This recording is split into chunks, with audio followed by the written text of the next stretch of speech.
Assalamualaikum warahmatullahi wabarakatuh. Perkenalkan, kami dari kelompok 4 ingin mempresentasikan tentang Ayu with Jazz. Nah, pemateri pertama akan disampaikan oleh teman saya yang bernama Siti Hoirunisa. Kepadanya saya persilahkan. Baik, yang selanjutnya yaitu isi dari presentasi hari ini, yaitu yang pertama ada pengertian dari JES, yang kedua ada cara menginstal JES dan Xclip, yang ketiga ada studi literatur dan mengumpulkan data, yang keempat ada pendekatan dan solusi, yang kelima ada kode dan demo aplikasi, dan yang terakhir ada kesimpulan. Nah, di sini ada pengertian dari JES. JES adalah mesin aturan untuk platform Java yang dikembangkan oleh Ernest Friedman Hill dari Sandia National Lab. Ini adalah superset dari bahasa pemrograman Eclipse. Ini pertama kali ditulis pada akhir tahun 1995. JES atau kepanjangannya yaitu Java Expert System Cell adalah sebuah software yang dibuat oleh Ernest di Sandia National Laboratories.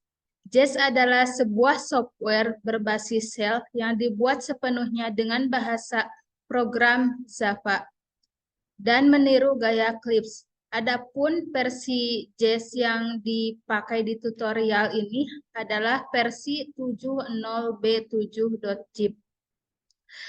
Baik, materi yang selanjutnya akan disampaikan oleh teman saya yaitu Isna Nadifatul Istiqomah. Kepadanya saya persilahkan.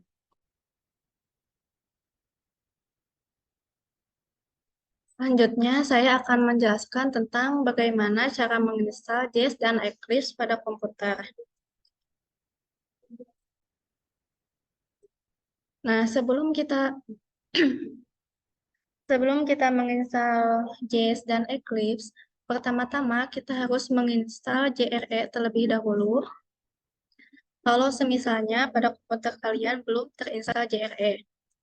Kita menginstal JRE sesuai dengan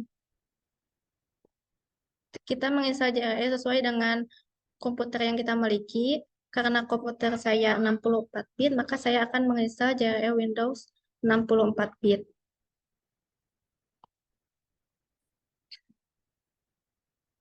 Nah, setelah kita menginstal JRE, kita juga harus menginstal Eclipse-nya, Eclipse itu sendiri. Kita menginstal Eclipse standar 4.3.2. Nah, setelah kita juga menginstal JES. Yang kita install adalah yang JES 70B7.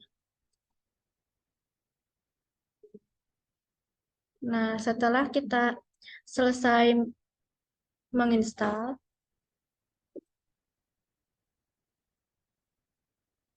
nah yang tadi kita install akan ada di file download. Pertama kita install dulu JRE-nya bagi yang belum diinstal. Kita install JRE-nya. Nah, kalau bagi yang sudah ada di komputernya tidak perlu. Nah, setelah itu, ini adalah file yang tadi kita download, Eclipse dan JES. File ini kita ekstrak all di sini. Nah, file yang Eclipse juga kita ekstrak. Nah, ini hasil ekstraknya. Hasil ekstrak ini kita kopikan ke file C. Kita simpan di luar aja. Ini file yang tadi Eclipse, dan ini file yang JES. Nah, setelah kita pindahkan file tadi ke lokal C, kita lihat di file JES. Di sini ada file yang namanya Eclipse, kita lihat. Di dalamnya ada file gob.sandia.js.debug _7.0.0 dan lain sebagainya.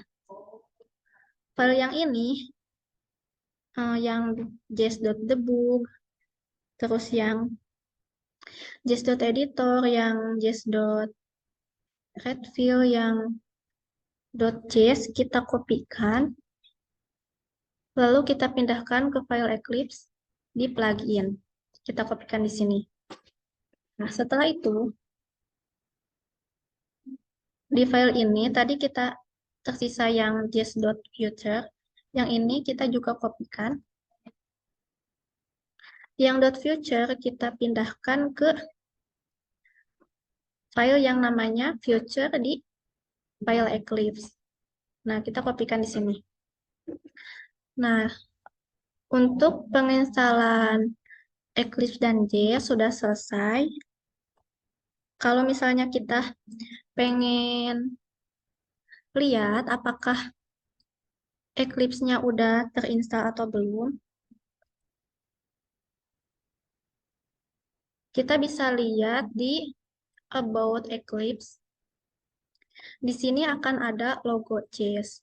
Nah, kalau sudah ada logo JS di sini, maka JS tersebut sudah terinstall di Eclipse.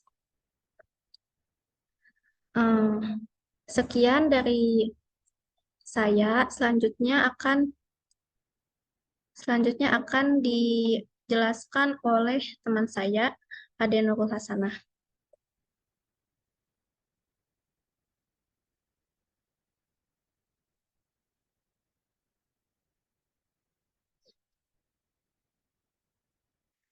Nah, sebelumnya dalam praktikum yang kami buat, kita akan membuat aplikasi mengenai ekosistem untuk mendiagnosa penyakit.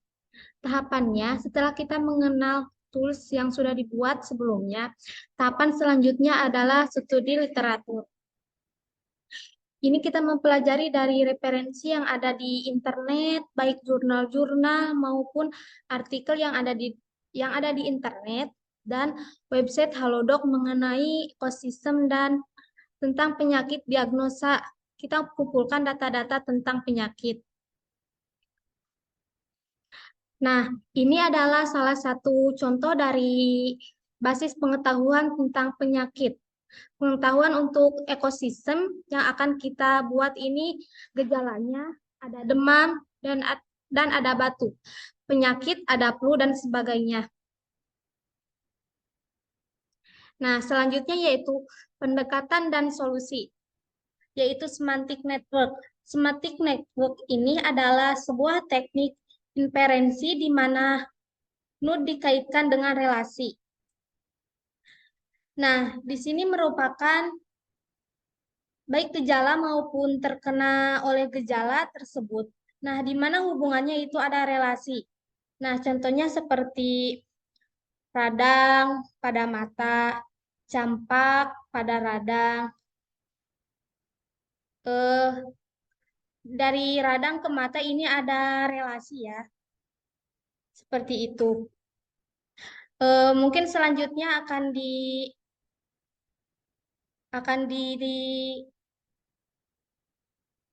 disampaikan oleh teman saya yang bernama Siti Hoirunisa. Kepadanya saya persilahkan.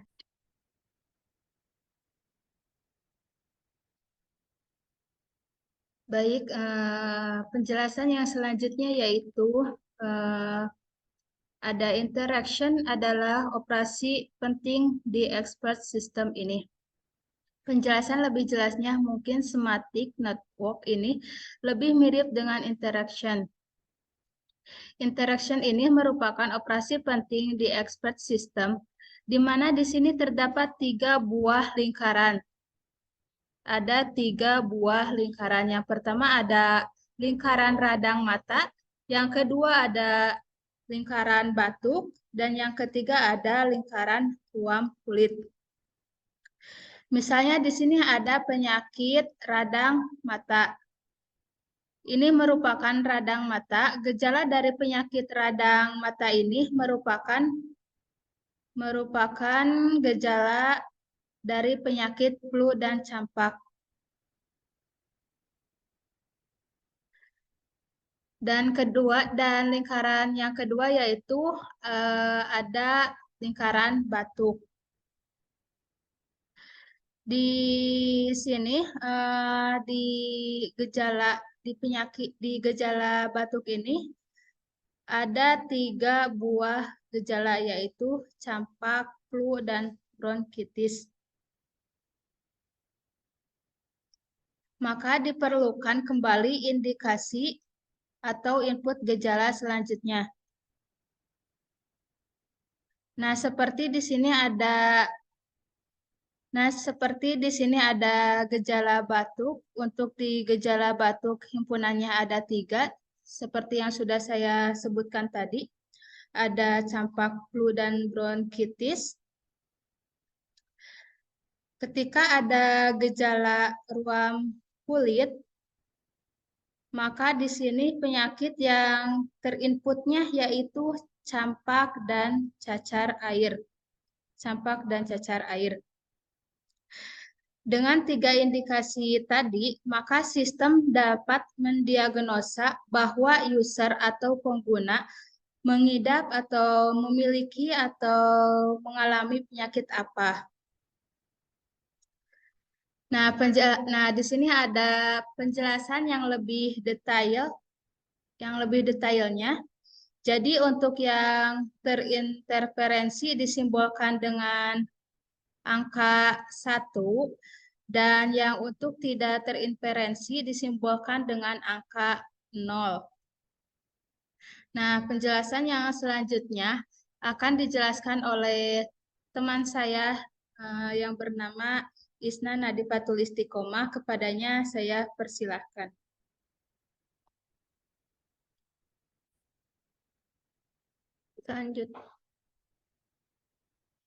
Selanjutnya saya akan mendemonstrasikan program yang telah kami buat.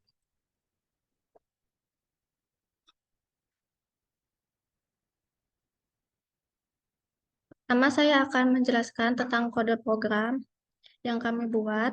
Di sini ada dev global.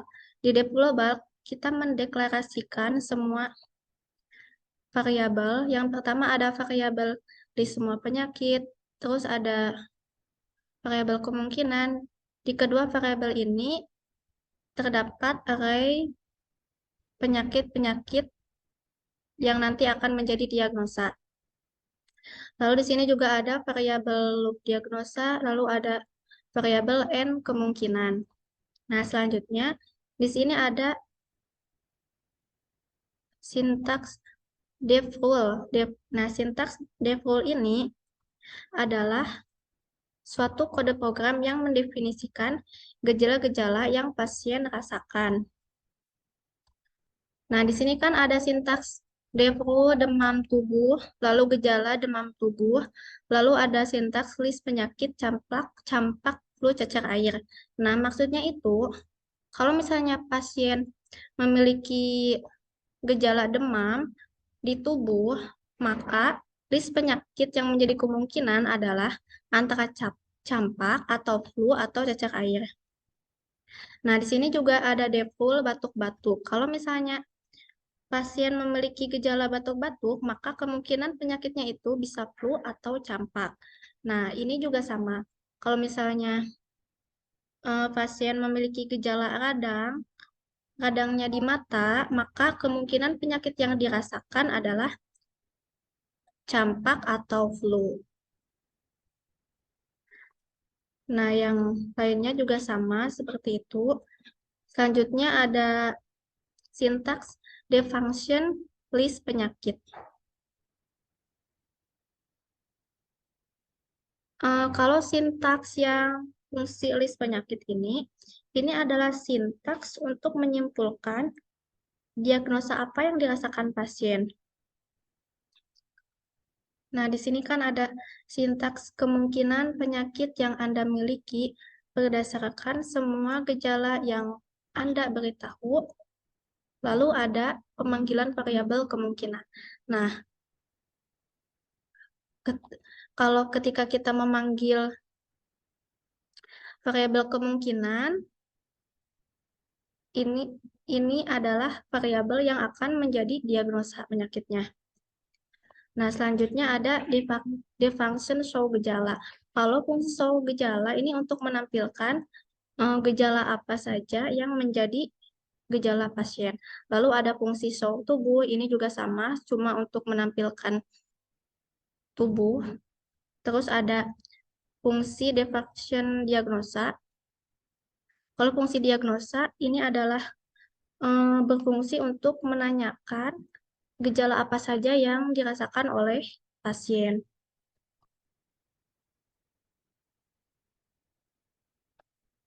Terus di sini juga ada script while atau perulangan. Nah, ini kan ada script masukkan gejala lain yang Anda rasakan untuk akurasi yang lebih baik. Nah, kalau kita misalnya menginputkan Y, maka pertanyaan yang ditanyakan oleh program akan berulang ke pertanyaan yang pertama. Tapi kalau misalnya kita jawab no, maka program akan selesai dan akan menghasilkan diagnosa. Nah, selanjutnya kita demonstrasikan programnya. Nah, di sini ada pertanyaan, masukkan salah satu nama gejala dan list di atas yang Anda rasakan. Nah, misalnya kita di sini merasakan gejala meler. Meler. Lalu masukkan salah satu nama bagian tubuh yang merasakan gejala meler dari list di atas. Misalnya, kita merasakan gejala tersebut di hidung. Terus masukkan gejala lain yang Anda rasakan untuk akurasi yang lebih baik. Lalu kita jawab no. Nah, di sini kan ada hasil diagnosanya. Kemungkinan penyakit yang Anda miliki berdasarkan semua gejala yang Anda beritahu antara lain antara campak atau flu atau pilek.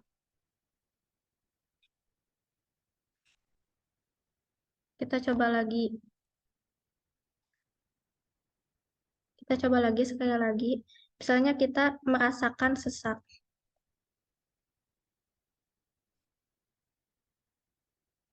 Lalu masukkan tubuh yang merasa sesaknya bagian mana, misalnya bagian dada.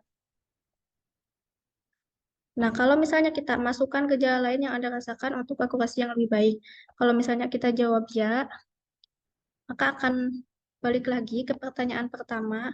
Selain kita merasa sesak dada, kita merasakan apa lagi? Misalnya merasakan demam atau meler lagi gak apa-apa di hidung. Lalu kita jawab no. Maka menurut program diagnosanya itu antara campak, flu, dan pilek.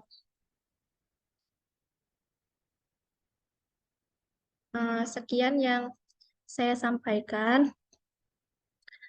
Mungkin sampai sekian dari kami yang bisa sampaikan.